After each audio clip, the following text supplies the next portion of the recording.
안녕하세요. 애나의 다락방 라디오입니다. 온갖 맛집 정보에 넘쳐나는 먹방에 인류 역사 이래 먹을 것이 가장 넘쳐나는 세상이죠.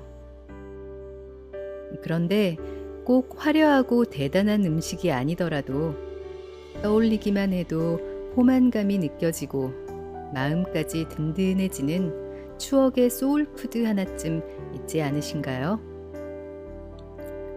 공선옥 작가님의 어린 시절을 함께한 흙냄새 물씬 나는 소울푸드들에 대한 따뜻한 보고서. 그 밥은 어디서 왔을까? 오늘 두 번째 낭독인데요. 고 박완서 작가님은 이 책을 읽으시고 산문집 못 가본 길이 더 아름답다에서 이렇게 말씀하셨습니다.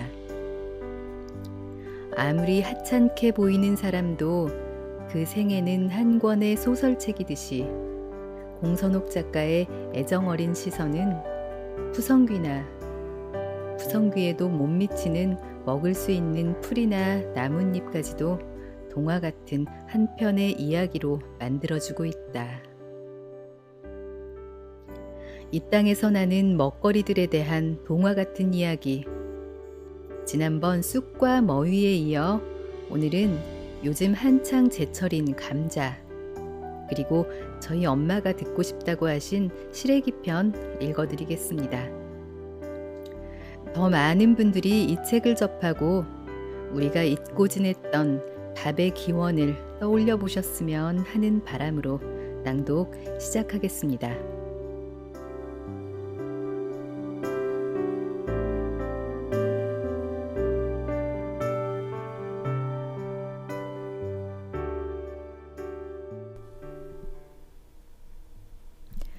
감자. 모내기철이 얼추 끝나갈 무렵 감자를 감자라 하지 않고 특별히 하지감자라고 했다. 아마 하지인 6월 20일경 무렵에 캐서 그럴 것이다. 요즘이야 강원도 감자, 제주도 감자들이 사철 나오지만 내가 기억하는 감자는 오직 하지 무렵에만 나왔다. 그래서 나는 감자 하면 어려서 먹던 그 하지 감자만이 진짜 감자인 것만 같다. 슈퍼마켓 전등불 밑에 허옇게 쟁여져 있는 감자는 진짜 감자가 아닌 것만 같다. 무엇보다 슈퍼마켓 감자가 아닌 것 같은 이유는 감자 특유의 향기가 나지 않기 때문이다. 하지 감자를 찌면 보실보실한 속살이 툭 터져서 진한 향기를 내뿜곤 하였다. 감자는 말 그대로 뜨거운 감자를 젓가락으로 쿡 찍어 호호 불며 먹어야 제맛이 난다. 감자는 그렇게 먹는 것이다. 어디 기름에다 튀기고 호이루에 싸서 복잡하게 굽고 말 것도 없이 그냥 푹 쪄서 쿡 찍어 먹는 것이다. 감자씨는 대개 꽃샘추위가 기승을 부리는 2월 말이나 3월 초에 흙에 묻는다. 겨우내 부엌 나무청 한 구석에서 먼지를 뒤집어 쓰고 있던 올망졸망 쭈글쭈글한 씨감자를 씨눈을 보호해가며 반으로 가른다.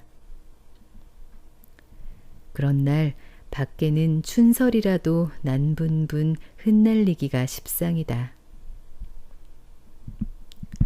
씨감자를 가르는 날은 저녁에 혹 가르고 남은 씨감자가 밥상 한 귀퉁이에 오르게 되지는 않을까 하는 기대로 왠지 모르게 가슴이 설렌다.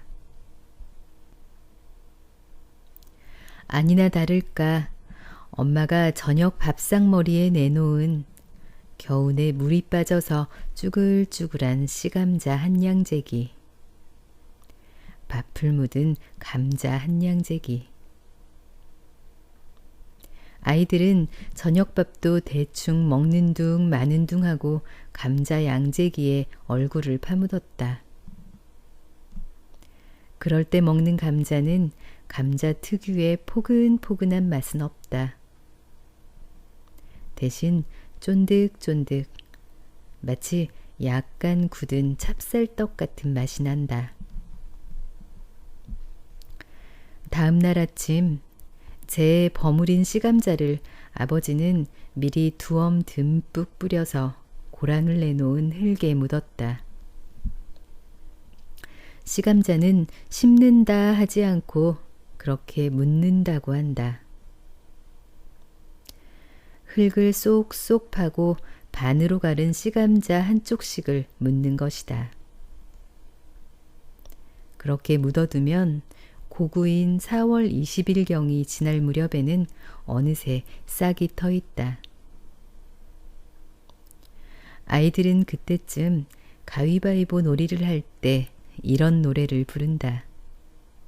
그 직전까지만 해도 그냥 짱깸뽀 했던 아이들이 감자가 싹이 터서 잎이 나서 감자 숏, 감자 숏. 빨리 감자를 먹고 싶은 마음이 그런 주문을 외게 했을 것이다.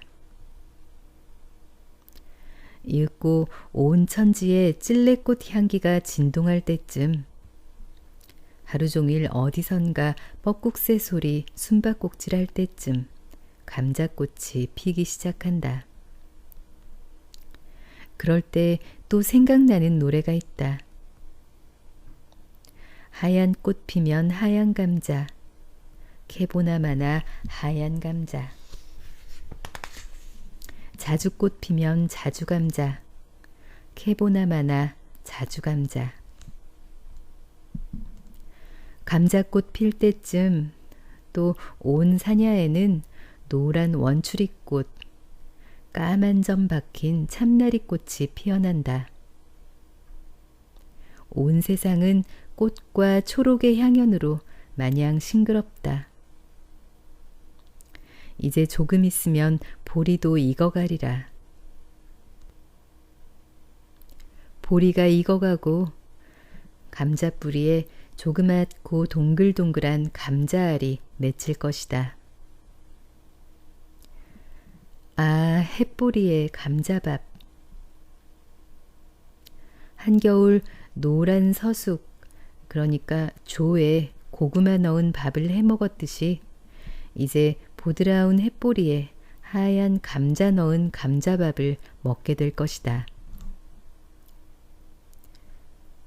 그리고 초록의 숲속을 헤매다니며 뜯어온 푸른 고사리 무침에 뽀얀 취나물을 감자밥에 비벼 먹을 수 있을 것이다. 모든 채소 뿌리가 그렇듯이 감자 또한 북을 주어야 한다. 튼튼한 열매 맺히라고 뿌리 쪽에 포실포실한 흙을 북돋아 줘야 하는 것이다. 학교 갔다 집에 오면 여자아이들은 누가 시키지도 않았는데 호미 들고 밭으로 간다. 아이들이 감자밭을 돌보는 동안 어른들은 고추 모종도 내야 하고 모내기 준비도 해야 한다. 보리가 까실까실 익어갈 때쯤, 아니 온 들에 보리타작하고 남은 보리 가시랭이 태우는 냄새가 구수하게 퍼질 때쯤 감자도 튼실하게 굵어간다. 어느 날 저녁 늦게 들에서 돌아온 엄마가 문득 말씀하신다. 감자가 들었을라나 어쨌을라나 내일은 학교 갔다 와서 감자 한 소쿠리 캐와봐라. 바야흐로 모내기철이 다가와 품앗이꾼들 반찬을 할 만한가 어떤가 시험 삼아 캐와보라는 것이다. 드디어 감자 먹을 때가 돌아온 것이다. 학교 갔다 와서 소쿠리를 들고 득달같이 감자밭으로 간다. 아직은 청청한 감잣대를 뽑아 던지고 나는 감자를 캔다. 그해의 첫 감자. 뽀얗게 살찐 감자가 주렁주렁하다. 그 쭈글쭈글하던 씨감자가 어떻게 그리도 잘생기게 변신을 했는지 흙이 부리는 조화 속이 그저 감탄스러울 뿐이다. 하지만 아직 많이 캐서는 안 된다. 딱 먹을 만큼만 캐야 한다. 감자나 고구마 같은 것은 한번 캐기 시작하면 한없이 캐고 싶어진다. 주저리 주저리 딸려 나오는 감자 가족들.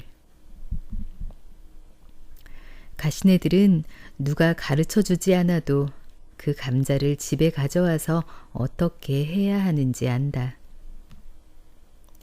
일단 소쿠리째로 물에 씻어서 돌하게 들들 문대야 한다.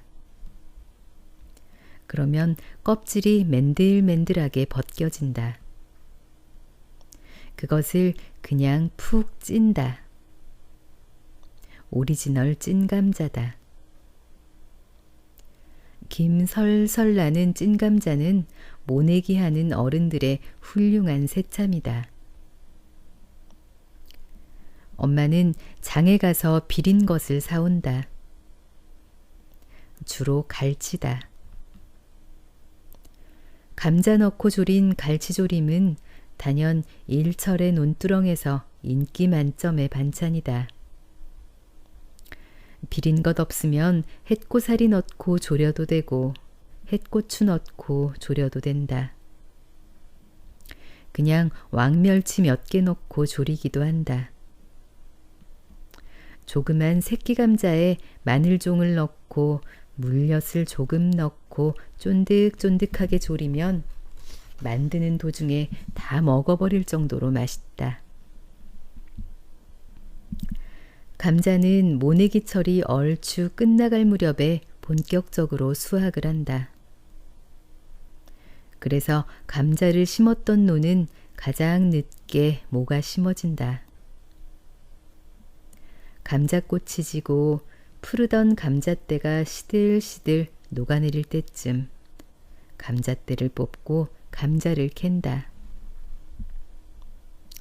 미리 많이 캐다 먹어버려서 감자밭은 거의 절반으로 줄어들어 있다. 겨울 한철에 고구마가 그랬듯이 이제 감자는 여름 한철에 식량이 되고 간식이 되어줄 것이다. 한여름에는 거의 날마다 감자를 찐다. 대바구리에 담긴 보리밥은 할아버지와 아버지 목. 엄마와 딸들은 언제나 점심으로 열무김치에 감자를 먹는다. 해가 중천에 떠서 도무지 서쪽으로 이동할 생각을 안 하는 무더운 날에 엄마는 감자 돈부 범벅을 한다. 감나무 밑 화덕에 솥을 걸고 일단 감자와 돈부를 섞어 푹푹 찐다. 그것을 사카린도 조금 넣어서 절구에 넣고 치댄다. 감자와 붉은 동북콩이 어우러진 기막힌 맛이라니. 하지만 너무 많이 먹으면 속이 좀 다린다. 그래도 감자 범벅이 없는 한여름은 심심하다. 팥소 없는 찐빵이다. 여름이 거의 끝나갈 때쯤이면 집집마다 감자 썩는 냄새가 진동한다. 여름 내내 서늘하다고 딴에는 생각하고 부려놓은 허청의 감자가 검은 진물을 흘리며 썩어가는 것이다. 감자 썩는 냄새에 코를 싸주면서도 아이들은 언제나 감자광에 가서 여름을 나곤 하였다. 선풍기도 없고 더위를 쫓을 것이라곤 부채밖에 없는데 그나마 부채는 어른들 몫이고 아이들은 그저 책받침 하나 주워들고 감자광에 모여 앉아 여름방학 숙제를 하는 것이다. 그런 여름날에 내 기억의 저장고 속에 각인된 썩은 감자 냄새, 흙과 어둠과 서늘한 기운 속에서 나는 썩은 감자 냄새. 내게 고향의 냄새는 바로 그 썩은 감자 냄새다. 썩은 감자라 하여 그냥 버리는 것이냐 하면 그것이 아니다. 이 세상에서 가장 잊을 수 없는 음식이 뭐냐고 묻는다면 나는 단연 썩은 감자떡이라고 말할 수 있다. 썩은 감자떡은 독특한 풍미가 있다. 엄마는 썩은 감자를 들들 갈아 물에 담가 놓는다. 그러면 검은 전분이 밑으로 가라앉는다. 그 전분에 사카린과 소금을 조금 치고 배보자기에 싸서 푹 찌면 그것이 감자떡이다. 나는 이 세상에서 썩은 냄새가 그렇게 황홀한 냄새로 변신하는 것도 처음 보았다.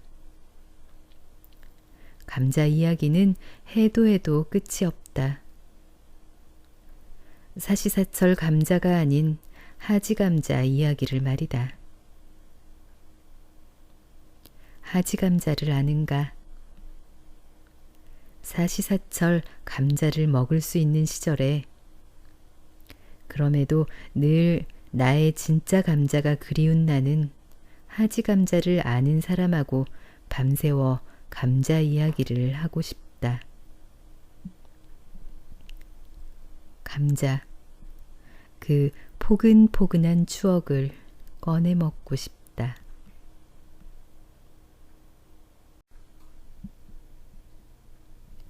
시래기, 찬바람이 설렁설렁 부는 깊은 가을에서 겨울. 시래기는 무에서 나온다. 무청을 햇볕과 바람에 말린 것이다. 그런데도 나는 무청이 일단 시래기가 되면 무나 무청 같은 건 까맣게 잊게 된다. 시래기는 애초부터 무하고는 아무 상관도 없는 것만 같다. 무를 사러 가면 가게 아줌마가 무청은 싹 떼고 허연 무만 준다. 무청도 주세요 하면 인심 좋은 사람 같으면 아이고 살림꾼이네 하거나 욕심이 좀 있는 사람 같으면 슬쩍 쳐다본다. 왜냐하면 자기는 무청을 데쳐서 시래기로 다시 팔아먹을 건데 내가 달라고 하니 안 줄 수는 없고 주자니 좀 아깝고 그래서일 것이다. 나는 그 무청을 데쳐서 된장국을 끓여 먹는다.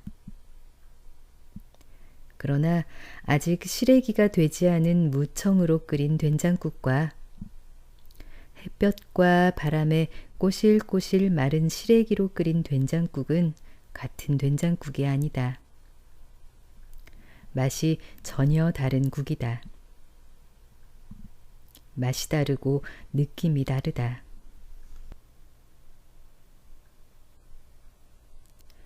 요새야 사시사철 마트에 가면 시래기를 구입할 수 있지만 시래기란 기실 사철 음식 재료가 아니다. 여름에 시래기국을 먹으면 맛이 하나도 없다. 봄에도 그렇다. 시래기국이 가장 싱싱한 맛을 낼 때는 찬바람이 설렁설렁 부는 깊은 가을에서 겨울까지다. 시래기나물도 마찬가지다. 한여름의 시래기나물은 생뚱맞다. 한여름에 웬 거무죽죽한 나물이란 말인가.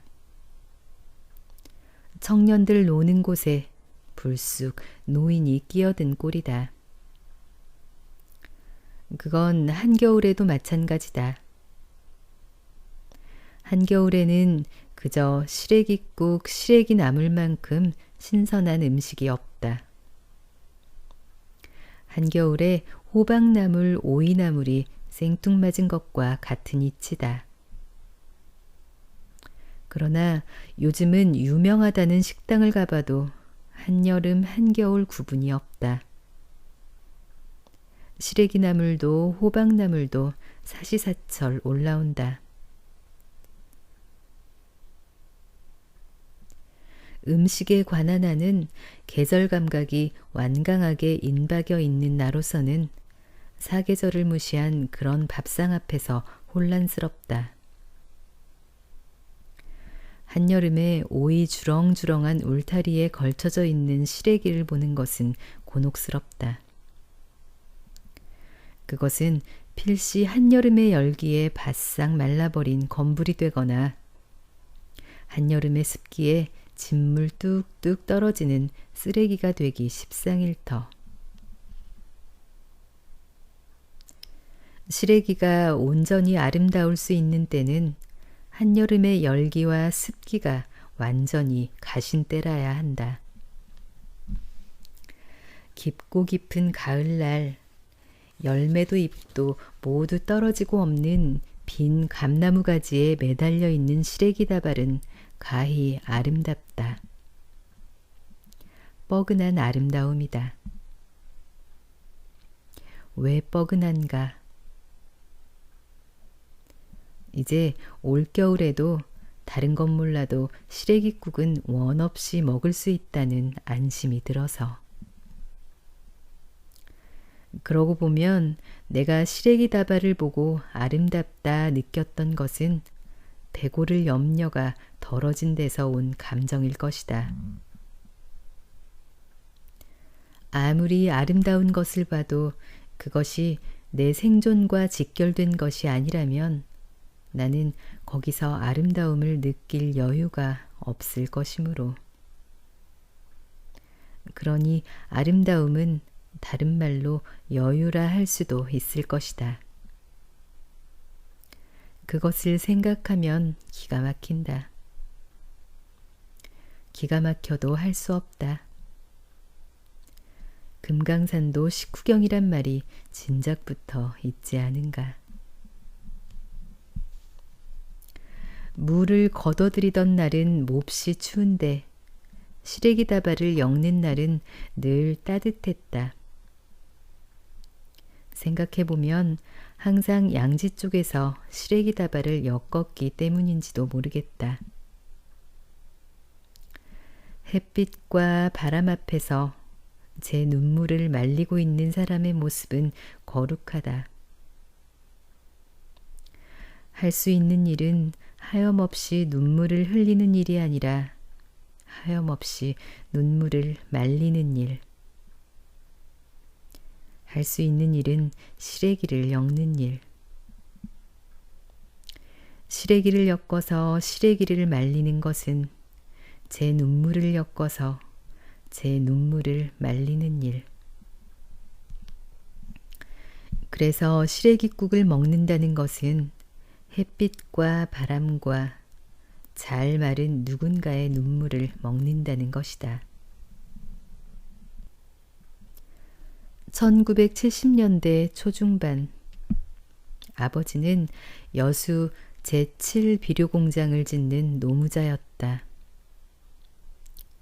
엄마는 마른 시래기 한 다발을 푹푹 삶아 물에 담갔다가 건져서 물기를 꼭 짜내고 송송 썰어 짠 된장에 버무렸다. 미원도 좀 치고 마늘도 좀 넣고 퍽퍽 버무려 플라스틱 통에 꾹꾹 눌러 담았다. 초등학생이었던 나는 그것을 머리에 이고 아버지를 찾아갔다. 먼저 우리 마을 앞 신장로에서 읍으로 가는 버스를 탔다. 버스에서 내려 역으로 가서 기차를 타고 여수에서 내려 여천군 3일면 중흥리 바닷가 노무자 합숙소를 찾아갔다. 집이랄 것도 없는 아버지의 거처에서 나는 열흘을 살았다. 새벽이면 아버지는 연탄불에 시래기국을 끓여놓고 일을 나갔다. 나는 하루 종일 햇빛도 들지 않는 방에서 시래기국에 밥을 말아먹고 아버지를 기다렸다. 밤이면 아버지가 또 용접일을 하느라 붉게 충혈된 눈으로 시래기국에 밥을 말아 먹었다. 시래기 된장국은 데우고 또 데워서 거의 다려질 정도가 되어서 짜디 짰다. 짜디 짠 시래기 된장국에만 밥은 그렇게 그해 겨우내 아버지의 유일한 일용할 양식이었다. 아버지의 거처인 합숙소 너머에는 미국 아인의 사택이 있었다. 아마 공장 건설하는데 자문하러 온 외국 사람들이 살고 있었던 모양이다. 어느 날 내가 사택으로 올라가는 언덕에 우두커니 서서 아버지를 기다리고 있는데 미국 아이가 다가왔다. 말은 통하지 않았지만 어린아이들 특유의 친화력으로 미국 아이와 나는 뭐를 하고 놀았었는지는 기억이 없지만 하여간 함께 놀았다. 그리고 그 아이는 나를 따라 우리 아버지 합숙소에 놀러왔다. 된장국을 데우는데 미국 아이가 코를 감싸주었다. 내가 된장국에 밥을 마니까 미국 아이는 코를 감싸주고 얼굴을 잔뜩 찌푸린 채 그러고도 차마 억누를 길 없는 호기심으로 내가 밥 먹는 것을 구경하다가 저도 내가 먹는 것이 뭔 맛인지 궁금했던지 한 숟갈 떠먹는 것이었다. 쩝쩝 처음에는 잘 먹는다 싶었는데 아이는 그만 토하고 말았다. 아이는 사색이 되어 울면서 사택으로 들어갔다. 그리고 다시는 합숙소 근방에 오지 않았다. 내가 언덕에 올라가면 아이는 토하는 신용을 하며 깔깔거렸다. 무슨 심보였는지 나는 깔깔거리는 아이를 향해 메롱하다가 아이가 들어가고 난 허공에다 돌멩이 2-개를 던지고는 후다닥 합숙소로 뛰어오곤 했다. 그해 겨울에 씁쓸 짭조름한 기억이다. 내가 광주서 자취할 때도 엄마는 예전에 아버지에게 보냈던 그 시래기 된장 범벅을 내 손에 들려주었다. 고등학교 3년 내내 그리고 엄마가 돌아가시기 직전까지도 나는 오직 시래기 된장국만 끓여 먹었다. 엄마 돌아가시고 나자 딱 끊어진 게 시래기 된장국이었다. 엄마 흉내를 내보려고 시장에서 무를 살 때 꼭 무청까지 얻어와 끓인 무청 된장국은 그러나 엄마의 부재만을 확인시켜 줄 뿐이었다.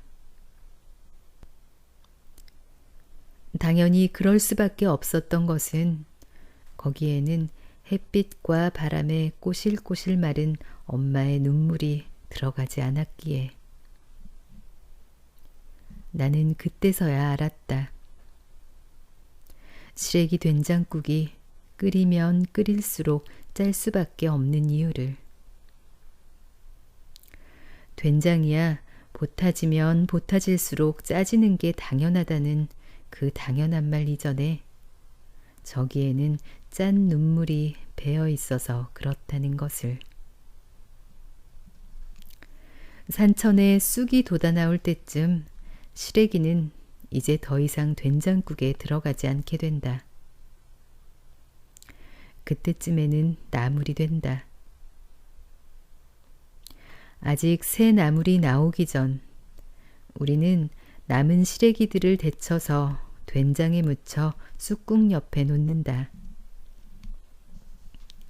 쑥국이 더 맛있으면서도 엄마는 시래기 나물을 한 젓가락 집어 입에 넣고 오물거리며 괴기 맛은 저리 가란다잉 하신다. 고기보다 맛나다는 시래기 나물로 우리는 초봄의 허기를 채운다. 자꾸자꾸 고기보다 맛나다는 엄마 말에 우리는 진짜 고기보다 시래기가 더 맛난가 보다. 자꾸자꾸 여기며 마지막 남은 시래기 나물을 그렇게 먹어치운다. 그렇게 시래기 나물이 하나도 남아나지 않았을 때에야 우리는 새 나물을 찾아 산천을 헤맨다. 시래기 나물이 남아있으면 새 나물이 나도 밥상에 올려서는 안 될 것만 같다. 새 나물에 밀려 시래기가 밥상에서 미움받을까봐, 시래기한테 미안해질까봐 그렇다. 그래서 우리는 마지막 남은 시래기를 볼이 미어져라 꿀꺽꿀꺽 삼켜야만 했던 것이다. 고기보다 맛나야만 했던 시래기로 배를 채우던 그 허기진 봄밤에 쑥국새는 왜 또 그리 쑥국쑥국 울었었던지, 왜 꼭 그날 밤 그렇게 울어야만 했던지.